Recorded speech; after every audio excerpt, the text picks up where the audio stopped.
Quizás hay algún director de alguna escuela que le dice, mira, tu hijo no puede venir acá, bueno, que te lo digan por escrito, ¿no?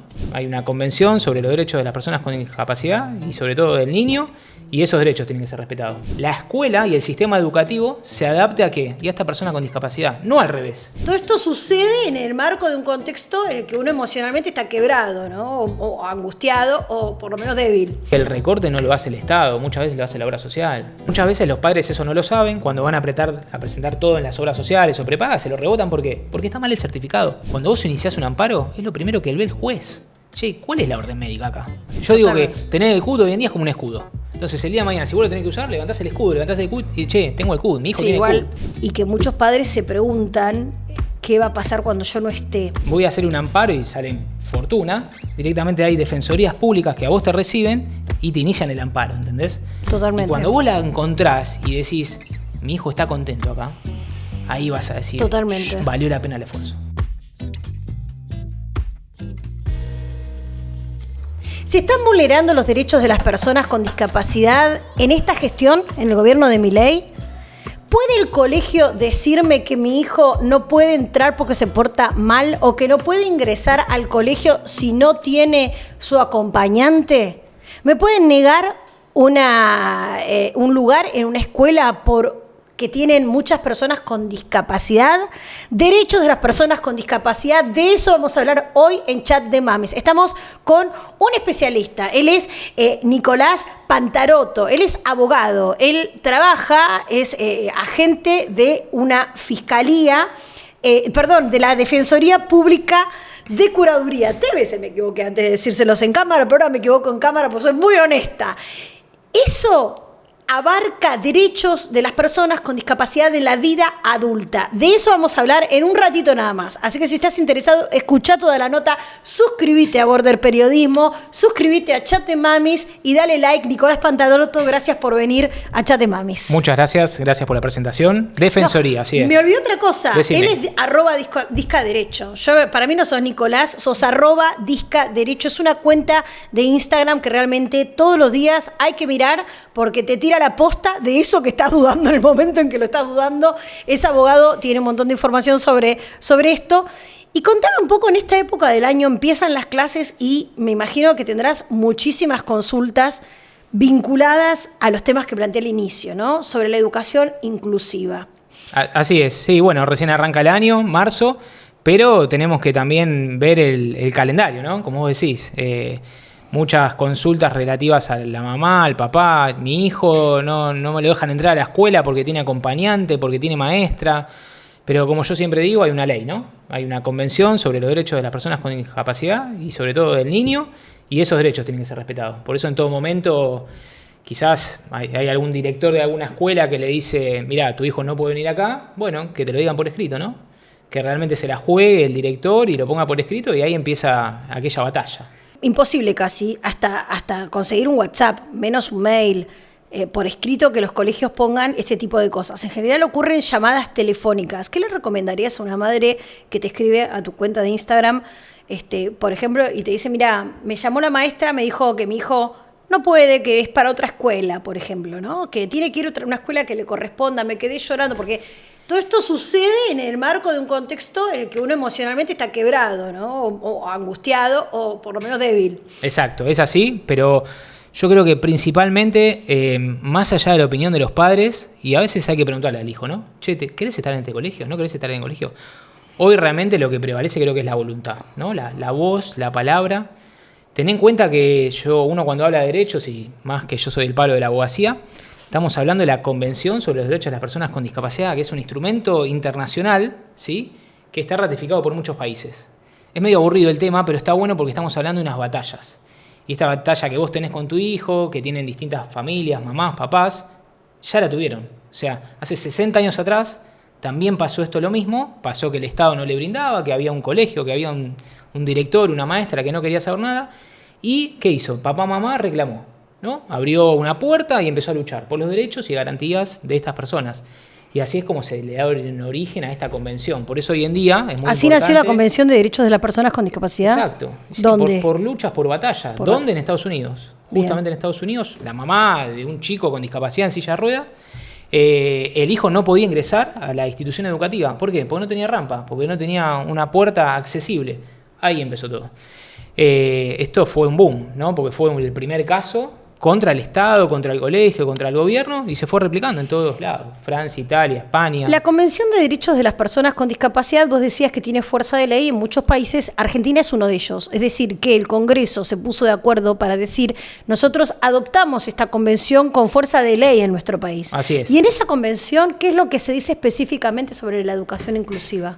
Bueno, específicamente ¿Qué derecho es? Artículo 24 habla justamente de esto, de que los niños, niñas o personas adolescentes con discapacidad deben ser incluidos, ¿no es cierto? En Que estos tienen tipos, derecho a recibir educación. por supuesto, educación, y también esa educación tiene que ser no impuesta, ¿no? Adaptada, ¿no? O sea, hablar de unos ajustes razonables y que realmente la escuela y el sistema educativo se adapte a qué? Y a esta persona con discapacidad. No al revés, no que de alguna manera el niño tiene que estar ahí en la escuela. No, esperen. Hoy en día, gracias a la convención, tenemos que vos, las personas con discapacidad tienen voz. Ten en cuenta que antes de la convención no había. ¿Quién era esa voz? Y era la mamá y el papá, que muchas veces no respetaba la voluntad de esta persona con discapacidad directamente. ¿Qué hacía? Y mira, vos vas a este colegio porque hacía así. Quizás el nene no quería. O quizás el contexto no era el adecuado. ¿Qué es lo que pasa muchas veces? Es muy importante cuando estamos hablando de personas no hablantes, en poder leer las millones de maneras en las que nos comunican cosas cuando no hablan. Las personas, en este caso, pueden ser con apraxia, con autismo no verbal, las millones de maneras en las que dicen las cosas, ¿no? Para poder respetar su derecho. Pero también, ¿qué recomendarías vos a los padres? Porque yo he recibido muchos mensajes en chat de mamis de padres que van al frente con el dolor, con la angustia y con la bronca, ¿no? Porque es tu hijo al que probablemente le pase esto.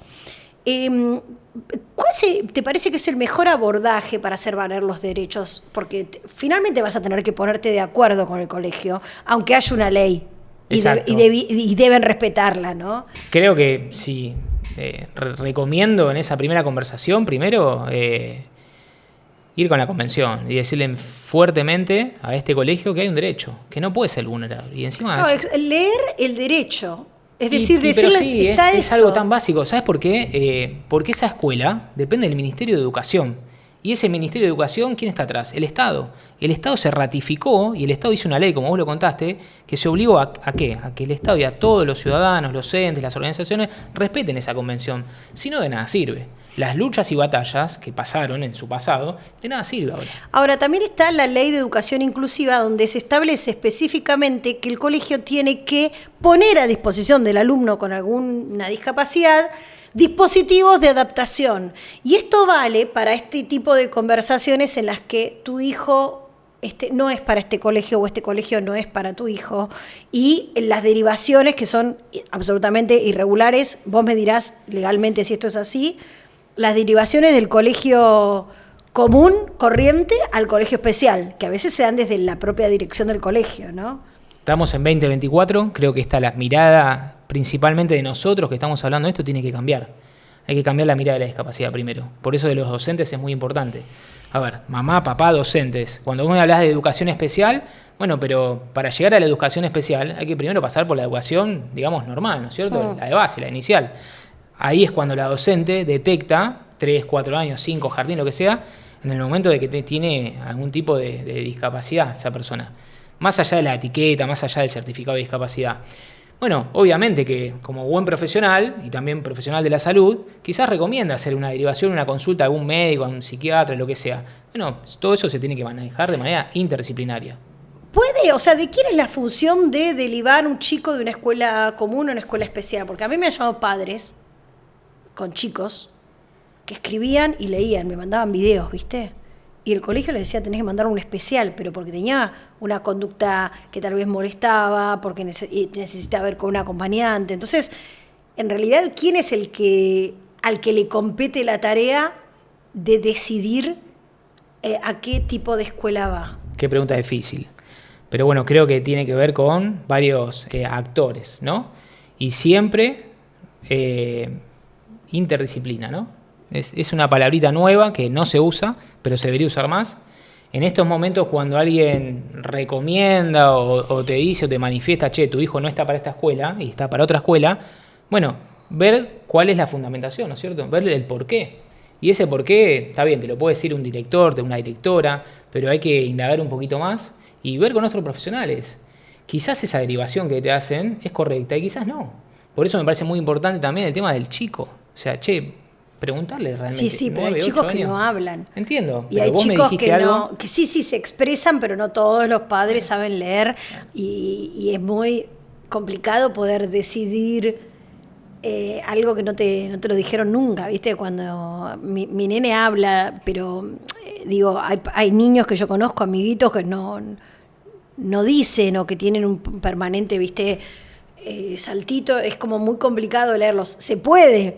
Yo creo que todos los padres estamos siempre haciendo inspectores, ¿viste? Cómo sale del colegio, se ríe, ¿no?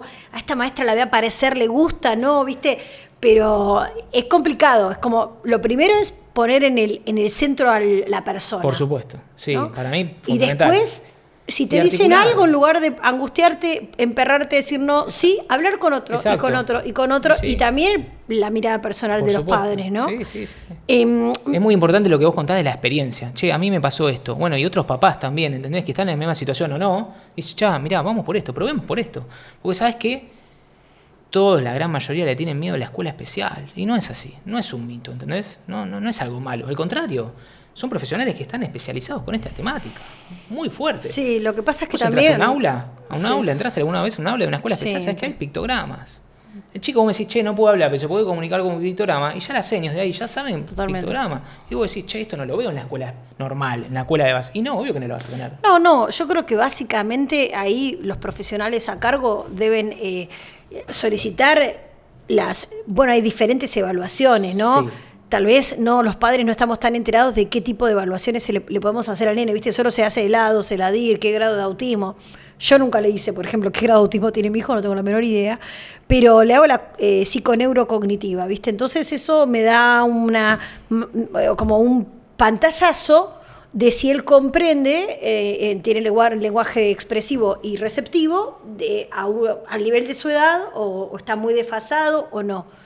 Entonces, bueno, con eso, ese material yo lo charlo con la escuela. Pero es una herramienta que a vos te dan. Claro. Eso es una herramienta para trabajar el día a día, por eso. Quizás en la escuela te dan otra herramienta y otra herramienta, pero creo que esta tiene que ver con este cambio de mirada y este cambio que trajo la convención. Esto de decir, che, no es médico rehabilitador la mirada. ¿Qué es? Y esa es la persona. Por eso es muy importante el día de mañana, ¿no? Vida centrada de la persona. Totalmente. Che, a ver, mi hijo hoy consume cannabis, pero quizás dentro de 5 años no lo consume, o sea, y son todas alternativas que, como vos decís, che, me estoy desesperado buscando cuál es la mejor, y quizás no hay ninguna, o quizás hay, ¿entendés? Totalmente. Y cuando vos la encontrás y decís, mi hijo está contento acá, ahí vas a decir, totalmente, valió la pena el esfuerzo. ¿O no? Exactamente, porque es así, es una búsqueda permanente. Hay mucha gente que tiene zozobra con el cambio de gobierno, hubo campañas y aparte todos los sectores están en alertas por las obvias razones de la pérdida del poder adquisitivo, de lo bajas que están las prestaciones. Bueno, este es un problema más o menos que yo por lo menos desde los 7 años que hace que estoy en esto, se mantiene con todos los gobiernos, ¿no? Como la inflación casi. Pero digo, ¿pasó algo específico, legal, en este gobierno que nos tenga que hacer estar en alertas? Mira, alerta, creo que siempre hay que estar en alerta. Pero hoy en día, la verdad que no. Yo donde trabajo, realmente la ANDIS, PAM y todos estos organismos estatales están cumpliendo, funcionan bien. ¿No hay recortes así específicos a la discapacidad que vos hayas... O sea, objetivamente hablando, más allá de los casos específicos que se tratan con amparos que ahora me vas a contar? Yo creo que el recorte no lo hace el Estado, muchas veces lo hace la obra social, ¿no? Porque hay un medicamento muy, muy caro y te dice, y quizás no te lo cubre. Y ahí que la familia tiene que acceder a iniciar un amparo, un reclamo, ¿entendés? Uh-huh. Ahí está el tema. El Estado te lo va a garantizar siempre. Pero bueno, obviamente tiene sus cosas y tiene sus pros y sus contras y la burocracia de presentar papeles, no presentar papeles. Yo creo que debería cambiar la ley esta de obras sociales, mejorarla y mejorar el sistema, porque ten en cuenta que esta ley es viejísima. El anterior gobierno, a través de la ANDIS, presentó un proyecto de la ley de discapacidad, que ya estaba casi aprobada, pero bueno, no salió. Quedó ahí. Ojalá se retome y cambie, porque son leyes muy, muy viejas. Y ¿sabes qué? Las leyes tienen que cambiar y se tienen que adaptar a la sociedad. Totalmente, obvio. Entonces, si vos no adaptás esas leyes a la sociedad, y vamos a estar siempre con esto. Estamos hablando con el doctor Nicolás Pantaroto. Él es @discaderecho en Instagram. Él trabaja en la Defensoría Pública Curaduría, que ahora en un ratito les vamos a hablar de qué se trata, porque esto tiene que ver con la vida adulta de las personas con discapacidad. Y ahora estamos hablando acerca de cuáles son los derechos vulnerados, sobre todo en esta etapa, en el inicio de clases. Y vamos a otro tema, que tal vez está vinculado, que es cuál es, digamos, la consulta más frecuente que te encontrás en la cantidad de mensajes que recibirás en tu cuenta de los padres. ¿Cuál es ese derecho, esa cosa que vos notás que se repite y se reitera, que no se cumple la ley? Yo creo que por la experiencia que tengo, la mirada, la discriminación. Mi hijo lo discriminan, mi hija la discriminan, mi hija pasa eso, lo discriminan. Y estamos en 2024 y creo que como sociedad no podemos permitir eso, la discriminación. Che, mi hijo anda en silla de ruedas, mi hijo pasa... O sea, creo que hay que cambiar esa mirada. Yo tengo una nena de 5 o 6 años y vos sabés que no tiene esa mirada. Tiene una nena, tiene una amiguita con síndrome de Down y la verdad que es de igual a igual. O sea, y la mirada tiene que ser esa. Entonces creo que nosotros tenemos que cambiar la mirada. Los padres están desesperados. Che, no me lo aceptan en este colegio, no me lo aceptan en este club, no puede practicar un deporte, no puede... Pero esperen. O sea, cambia tu mirada, ¿no? Uh-huh. Creo que la sociedad tiene que cambiar la mirada. El tema de los pictogramas, la comunicación, de qué manera se manifiesta esa persona. Entonces, claro, obvio, uno, no sé, va al cine y hay funciones distendidas. Hay un montón de herramientas. ¿Sabes qué? Esto que tenemos nosotros acá es brillante. En plena pandemia, esto nos salvó la vida. Pero ¿cuál es la consulta sobre vulneración de derechos que más te llega a vos? Bueno, hoy en día hay obras sociales que no cumplen con los tratamientos, obras sociales que no cumplen con las prestaciones de discapacidad, que son muy bajas. El tema del nomenclador, que está muy, muy bajo. Por eso digo que... ¿Cuánto está el nomenclador? No, y depende de la actividad. Eso es una lista increíble de una maestra de apoyo. Y además, ten en cuenta que es pero nomenclador... ¿te acordás alguna de las prestaciones? 1600, sí, claro, obvio. La hora, sí. La hora. Obvio. 1600 la hora de una maestra de apoyo a la inclusión. Sí. La hora. Por ejemplo, una fonoaudióloga... Y un poquitito más, pero empiezan así eso. Hogares con discapacidad para niños adultos también, o sea, son muy bajos. Vos, no sé, tenés un hogar con 30 personas adultas que te lo cubre el Estado, bueno, está bien, te lo cubre el Estado, pero hay otras cosas que no te las cubre, pañales. Algo re común, el tema de los pañales. Pero hay derecho, o sea, en realidad hay las personas podrían reclamar sí, claro que sí. Y uno siempre, a ver, mirá, algo básico. La leche medicamentosa que se le dan a los bebés. Hay una ley. Sí. Bueno, ahí está. OSDE te la cubre, pero hay otras obras sociales que no te la cubren. ¿Qué tenés que hacer? Y la famosa prescripción médica para decirle, che, mi hijo necesita tomar eso, y ahí la obra social se la cubre. Si no, no te la cubre. Uh-huh. Si vos no presentás ese certificado, si vos no decís, che, mirá, mi hijo necesita eso... ¿Qué recomendación le darías a los padres para ser específicos en relación a la cuestión formal de los pedidos, ¿no? Porque a mí también me llegan muchas consultas de personas que dicen, están discriminando a mi hijo, pero a propósito de que un trámite está mal presentado, ¿no? Y te lo piden de nuevo. Pero bueno, esa formalidad todos la tenemos que pasar, es un estresazo, ¿no? Pero ¿cuál es la formalidad más recurrente que hacemos mal, que presentamos mal los padres? Primero, antes que todo, paciencia. Lamentablemente el sistema es así. Yo creo que vos me decís qué es lo que hace mal.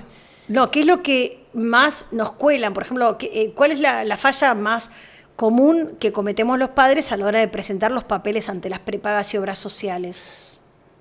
Wow. Y la orden médica quizás, ¿no? Creo que ahí está el tema. ¿Cuáles son los componentes que tiene que tener la orden médica? Bueno, hoy en día todo virtual, pero viste que hay obras sociales que mucho no le gusta el papelito, no le gusta la abertura. Pero a nivel de escritura, a nivel de lo que tiene que decir. No, bueno, viste que los médicos tienen una letra terrible, a veces inintendible. Lo que tiene que decir, no sé, por ejemplo, pañales, bueno, la cantidad de pañales, la marca del pañal, sí, el tema de lo acompañante terapéutico, necesita acompañante terapéutico por 6 horas. De lunes a viernes, de marzo a diciembre. Especificar más. Exactamente, si empiezan las clases en febrero, desde febrero. Sí, también. ¿No? Pero bueno, muchas veces los padres eso no lo saben. Cuando van a presentar todo en las obras sociales o prepagas, se lo rebotan. ¿Por qué? Porque está mal el certificado. Algo tan básico. no sé, quizás alguna herramienta. Estás diciendo la orden médica, no Las el órdenes certificado. médicas. Claro. Sí, la orden médica, receta médica, que realmente ahí el puño y letra del médico te lo da. Pero bueno, eso es fundamental. ¿Y sabes qué? Volviendo un poco a lo legal, cuando vos iniciás un amparo, es lo primero que ve el juez. Che, ¿cuál es la orden médica acá? El médico, ¿qué le da a ese nene? ¿Qué le da a esa niña? Bueno, le da, no sé, un acompañante terapéutico por 8 horas. Bueno, ¿y la obra social no le cubre 8? No, ¿cuánto le cubre? 4. ¿Y el resto? Si hay una orden médica, ¿no es cierto? Que realmente un profesional de la salud te está diciendo, che, tu hijo necesita esto. Bueno, el papel tiene que estar bien hecho. Básico, fundamental.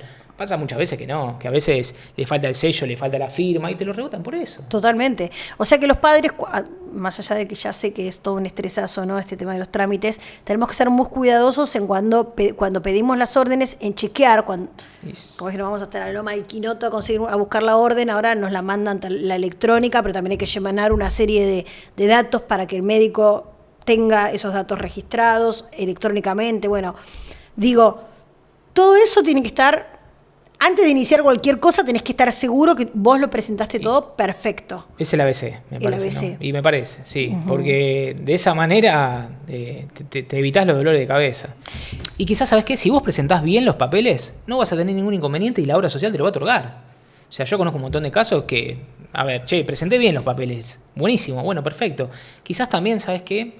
Volviendo a esa pregunta que vos me hiciste, los papás, asesoramiento. Se tienen que asesorar mejor. Ayer, da la casualidad que conozco un papá que tiene un nene y firmó con una prestadora de servicio de OSDE por la entrega de una medicación. Y la empresa le dice, no te preocupes, vos andá a OSDE y pedí el reintegro. Bueno, está bien. El año pasado el papá lo podía pagar, este año no lo podía pagar. Estamos hablando de los 3 millones de pesos para arriba.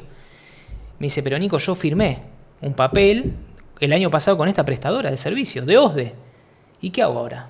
Y bueno, te asesoraste mal. Por eso me parece importante. No entiendo, ¿qué tiene que hacer? ¿Cómo que tiene que hacer? Primero no tiene que firmar nada. No tiene que firmar ningún tipo de contrato con una prestadora. Directamente ustedes firman contrato con la obra social, no con una prestadora terciarizada de OSDE. No, pero lo que pasa mucho es que las personas con discapacidad, por ejemplo, un trabajador de una obra social, por él no me sale alguna, no sé, UOCRA, sí. Capaz que tienen una terciarización de las personas con discapacidad hacia otra obra social, sí. ¿no? Prestadores, decís vos. Es como una obra social que presta servicios únicamente para las personas con discapacidad, como claro. Una mini obra social a la que los trasladan a los trabajadores de esa obra social con hijos con discapacidad. Sí. Digo, eso es legal porque ahí es donde se arman muchas veces lío, ¿no? Cuando no son obras sociales grandes o no son. Es verdad, suele pasar eso, tenés razón, sí. Obra social, mutual, prepaga, estas terciarizadas, pero la ley es muy clara. La ley habla de obras sociales y prepagas. ¿Y qué dice la ley al respecto de las...? Porque también hay gente que, o sea, digo, hay prestaciones que son obligatorias, todas son obligatorias de ser cubiertas, hay algunas que son recreativas y otras que son más vinculadas al tratamiento. ¿Esto cómo lo decide? ¿Cómo se articula eso? Primero, algo también importante que no estamos hablando es el CUT, ¿no? El CUT, el Certificado Único de Discapacidad, fundamental. Vos me decís, che, Nico, si vos... Y primero, orden médica, segundo, CUT. ¿Para qué? Para que te lo cubra. El CUT hoy en día es virtual. O sea, estás en La Pampa, lo podés hacer. Estás en Jujuy, lo podés hacer. Y además te llega el celular, es todo mucho más rápido. Avanzó muchísimo. Y esos 2 papelitos a todos lados. Y ahí está el tema, presentar bien los papeles y estas obras sociales o mutuales o si vos tenés los papeles en regla te lo va a cubrir. Ahora si vos no tenés los papeles en regla y vos exigís, va a llegar un momento que la obra social te va a decir, no, mirá, mi estatuto como prestadora de este servicio no incluye esto. Totalmente. Por otro lado, en el Certificado Único de Discapacidad, en esta gestión por lo menos yo estoy viendo que hay mucha información. Yo les recomiendo seguir la cuenta de Instagram de la ANDIS. No sé, es @agencia de discapacidad, ¿no? De discapacidad. Sí. Fíjense, @agencia de discapacidad. Y todos los días también ponen, por ejemplo, ahora hay oficinas de información para saber cómo se saca el CUD en el Hospital Garrahan, en los hospitales donde hay servicios de pediatría. Entonces, vos venís de re lejos y te dan un diagnóstico y salís de ahí, vas a la oficina de la ANDIS y ya te asesorás. O sea, siempre con la mente fría pensando en lo que va a necesitar el nene, ¿no? Porque si te quedás trabado en el certificado, saco o no saco el CUD, bueno, olvídate de pedir estos derechos de los que estamos hablando, ¿no? Por lo menos en nuestro país funciona así. Sí, funciona así.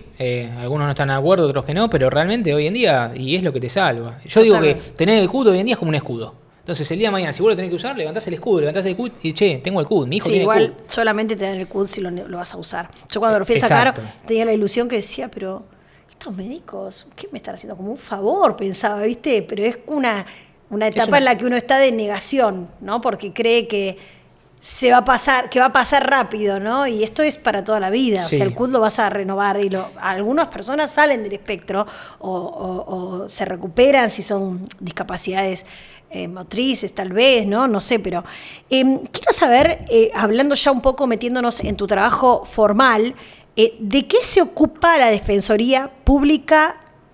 Curaduría, lo dijiste bien. No es de curaduría, sino curaduría. Curaduría. Mucha gente me dice curandería.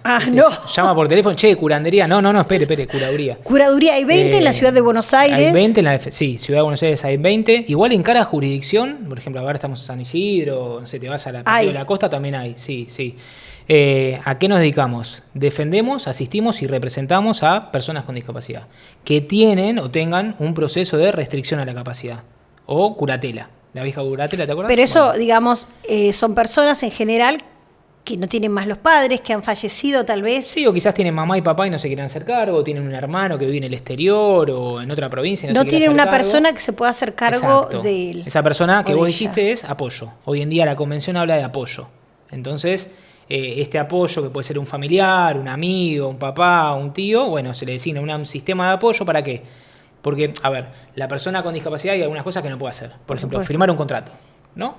Che, mirá, papá y mamá no están más, tengo que hacer la sucesión, tengo que vender la casa. ¿Qué hago ahora? Bueno, el juzgado, ¿sí? A través de una sentencia, le restringe la capacidad de esa persona y le designa un apoyo. ¿Para qué?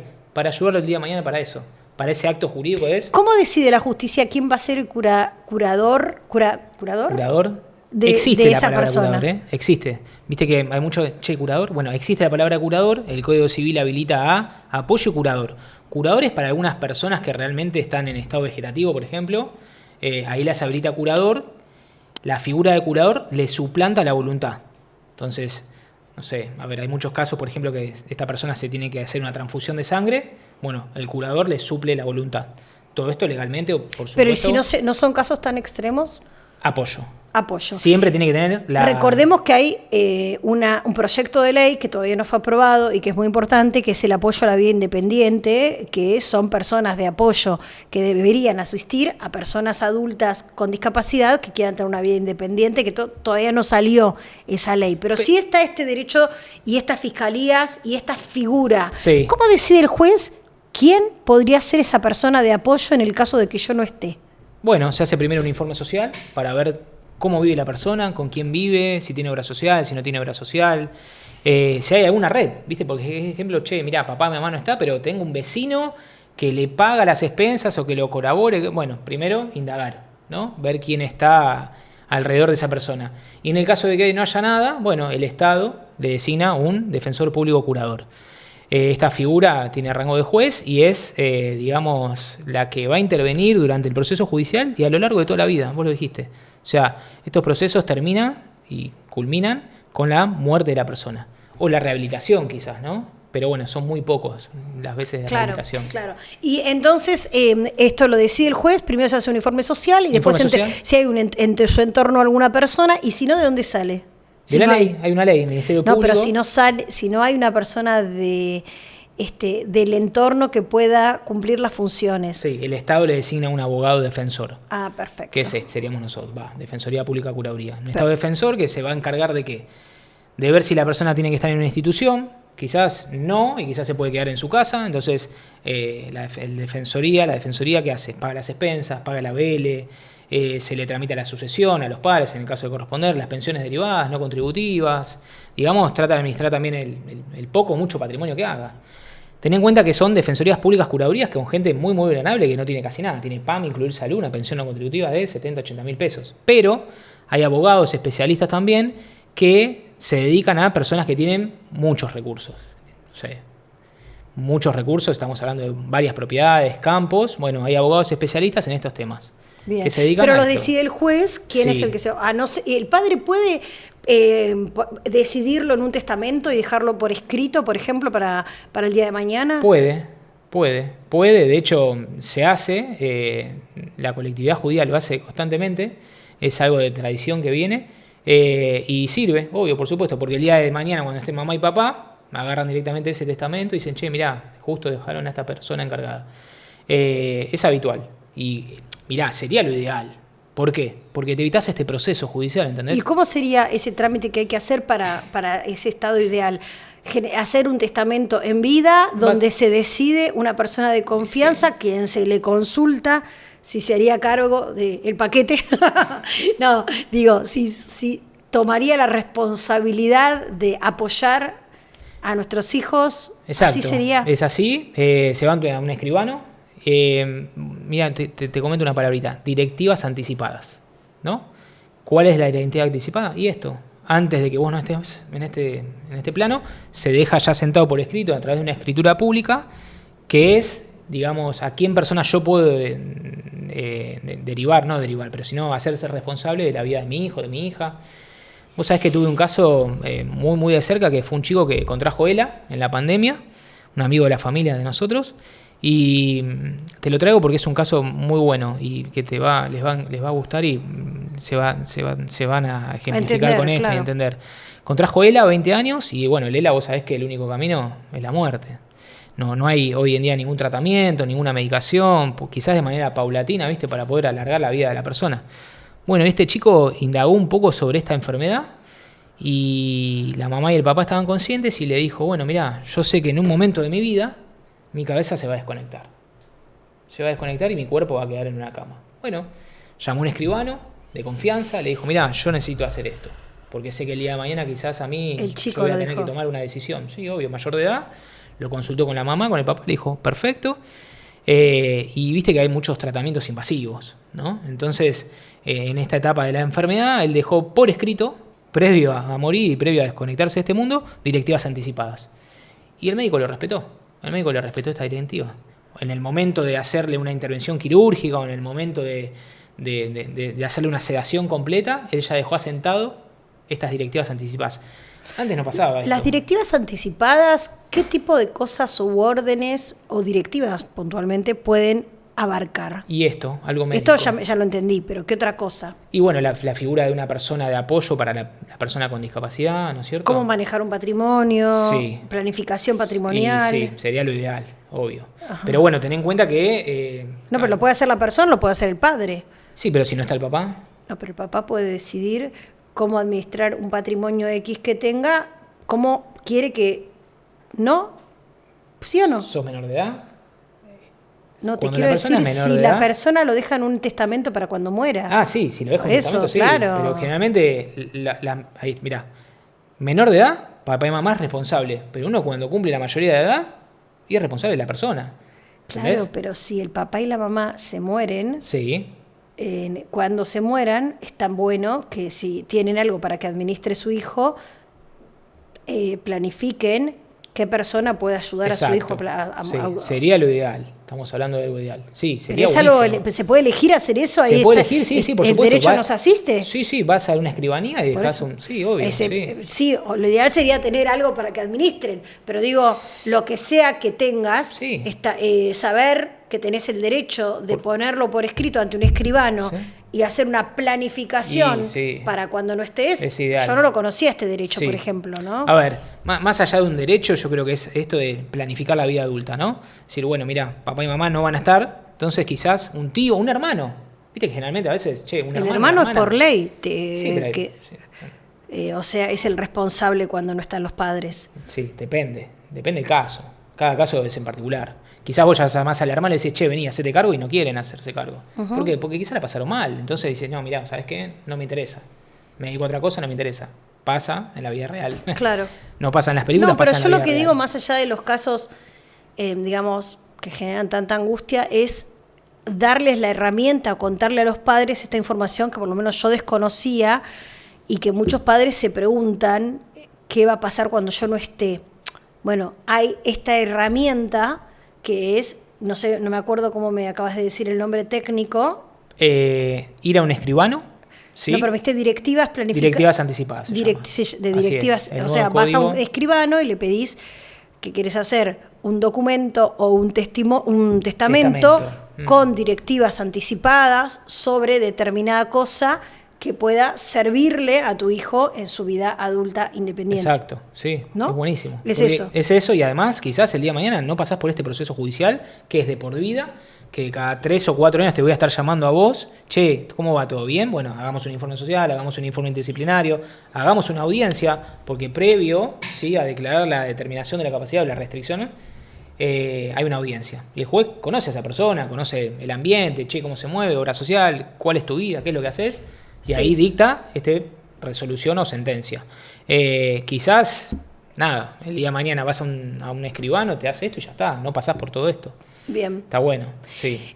¿Cuáles son las leyes fundamentales que crees que todo padre de una persona con discapacidad tiene que conocer? O toda persona con una discapacidad que tenga capacidad de leer y de informarse tiene que conocer. Yo creo que hoy, principalmente, 2024, es la convención. Este tratado internacional que... Convención Internacional de los Derechos de las Personas con Discapacidad. Básico, fundamental. No solamente el papá y la mamá, sino un periodista, sino una periodista, sino un abogado, sino alguien que trabaja en tribunales, alguien que trabaja en una municipalidad, suponete. Che, mirá, existe lengua de señas para comunicarse con esta persona que me viene a mí. Existe. Bueno, busquemos la forma. Uh-huh. Hoy cambió muchísimo, hay muchos municipios que lo tienen. Total. Y realmente, mirá, es una muy buena herramienta. Totalmente. Entonces, esa es la principal. Me parece que sí. Y después, bueno, obvio, el tema de las obras sociales, las prestaciones, si querés. Pero eso, ¿en qué ley está? ¿Cómo? ¿En qué ley está? La ley, la 24901, que son las de prestaciones a favor de las personas con discapacidad, pero es muy vieja. Ojo, ¿sigue vigente? Sí, por supuesto, sigue vigente. Pero siempre a través de la jurisprudencia y los fallos nuevos se van acomodando a las exigencias de hoy en día. Bien. Si vos vas a pedir una prestación para determinada cantidad de apoyos para tu hijo, ¿puede una prepaga u obra social restringirte la cantidad de horas que te pide un médico? Sí, puede, claro que puede. Sí. Legalmente te estoy preguntando. Depende. Legalmente te estoy preguntando. Legalmente no puede, porque hay una ley. Pero muchas veces lo hacen de manera arbitraria. Obvio, por eso. Pero saber que es ilegal te permite saber que podés reclamar. Por eso te lo pregunto. Por eso es muy importante que los padres sepan, ¿no? Y se asesoren bien con profesionales. No solamente abogados, sino otros profesionales. Claro, para eso digo este podcast, ¿no? O sea, que los padres sepan, digo, entonces, las obras sociales no pueden decirte, mira, el médico te dio 8 horas de neurolingüista, pero yo te cubro 2. ¿Eso es legal o es ilegal? Es ilegal. Perfecto. ¿Qué otras cosas ilegales suceden o hacen las obras sociales o prepagas? Y más que nada con el tema de los tratamientos geriátricos, hogares, de todo pueden hacer. El tema es que, a ver, de qué manera le llega eso al padre, ¿no? ¿De qué manera le llega eso a la mamá? Estás con el tema de un acompañante terapéutico y de repente tenés que pagar 2 millones de pesos y dices, pero pará, si la obra social me venía cubriendo y de un día para otro no me lo cubre, bueno, ahí está el choque. Cuando se produce ese choque, y lamentablemente no queda otro que llegar a la justicia, ¿no es cierto? Llegar a la justicia a través de los amparos. Sí, amparo. Bueno, pero esperá, previo a los amparos, ¿qué se hace? Y se manda carta de documento, se levanta el teléfono. Hoy en día quizás se puede resolver eso. La justicia está explotada de amparos, ¿no es cierto? Y más hoy en día, con esto de que las obras sociales hacen lo que quieren. Pero quizás se puede asesorar de una manera correcta, ¿no es cierto? Y decir, bueno, mirá, yo necesito esto. ¿Vos me lo podés dar o no me lo podés dar? Sí, te lo doy. Pero siempre es importante cuando uno va a hacer el reclamo, estamos hablando ya sea en educación, en obra social o prepaga, tener la herramienta en la mano, saber cuál es la ley que te ampara, antes de enojarse, antes de acusar, antes de hacer, o sea, digo, la ley dice esto, ¿qué hacemos? Por eso está muy bueno estas negociaciones previas al amparo, ¿entendés? Mirá, bueno, yo le voy a hacer la consulta al abogado, me pasa esto y aquello, bueno, perfecto. Claro, pero no todo el mundo tiene un abogado cerca, no es como, está bueno esto que estás contando de cuáles son las leyes que hay que leer o que hay que tener a mano para poder pispear. Y si tenés una reunión, ¿no? Exacto. Y sí, hay que tener esa herramienta bajo el brazo siempre. Por eso es muy importante la convención. Por ejemplo, yo quiero contar algo que me parece que les puede servir. A mí me pasó que no en el colegio que va ahora, que realmente son súper inclusivos, pero en un momento a mi hijo le sacan gimnasia, educación física, ¿no? Él iba a un solo turno, le sacan educación física, sin ninguna explicación. Bueno, no sé, empecé a preguntar, no le pueden poner, está bueno que él comparta con los amigos. No, porque hay problemas de agenda, me decían, viste, como de horarios. Pero Antonio igual hacía la clase, le copaba, no es que no le gustaba o que hacía el quilombo. No, hay problemas de agenda, Y bueno, la cuestión que a mí me permitió conversar con el colegio después de 4 meses de penar y pedir que por favor se restituya la educación física, es cuando me contaron en el colegio de apoyo que educación física era una de las materias incluidas en el proyecto pedagógico independiente que había firmado el colegio. PPI. Sí. Y a mí se me abrió un universo, porque solamente con decir, está en el PPI y ustedes no están cumpliendo el contrato que firmamos, a donde ustedes estaban de acuerdo con este proyecto pedagógico inclusivo, eso solo fue suficiente para, bueno, después de un año, después ya en noviembre, le pusieron de nuevo educación física en su horario. Eso que contás le pasa a la gran mayoría, el PPI, algo tan fundamental que es y diseñar el año escolar para tu hijo. Entonces, si vos estamos en enero, febrero, marzo, que recién arranca, mirá, el PPI me dice esto. Y por último, me gustaría que digas, ¿qué le recomendarías vos a una persona que se entera que tiene un hijo con una discapacidad? Lo primero que tendría que hacer y cómo conducirse a nivel, en relación a las leyes y a los derechos. Bueno, primero y principal, que se asesore no solamente con un abogado, sino con los profesionales que tiene alrededor de esa persona. Médico, psiquiatra, psicólogo, TO, es muy importante, figuras que realmente hoy en día le hacen bien a esta persona y a la familia también, los profesionales fundamentales. Y después, si el día de mañana llega a tener algún inconveniente, abogados. Y me detengo ahí porque mi función es gratuita, las defensorías públicas son gratuitas, entonces la gente puede ir directamente a preguntar y asesorarse. Eso no te lo dije, pero hoy en día los abogados en discapacidad, en salud mental, todo eso... Porque, viste, uno tiene como el prejuicio, no vas a la fiscalía, no hay nada. Bueno, pero por ejemplo, el tema de los amparos, viste que hoy en día son carísimos. Voy a hacer un amparo y salen fortuna. Directamente hay defensorías públicas que a vos te reciben y te inician el amparo, ¿entendés? Eso no lo sabe la gente. No lo sabe. Y eso está buenísimo, porque como venimos hablando, gente realmente con muy pocos recursos, que no tiene para iniciar un amparo, que se ve perjudicado por la obra social, por la prepaga, totalmente, por el colegio. Sí, también. Vos decís, ¿y ahora qué hago? Bueno, defensorías públicas están en todo el país, se pueden acceder de manera gratuita. Son defensorías públicas comunes, como por la supuesto. que vas a cualquier defensoría por cualquier problema. Sí. Y además en el reglamento de ellos, en el estatuto, dicen que hay que asesorarlas, hay que representarlas y asistirlas durante todo el juicio. Perfecto. Hoy en día funciona muy muy bien y además es defensa pública, o sea, es algún recurso gratuito. Un datazo. Muchísimas gracias. No, a vos.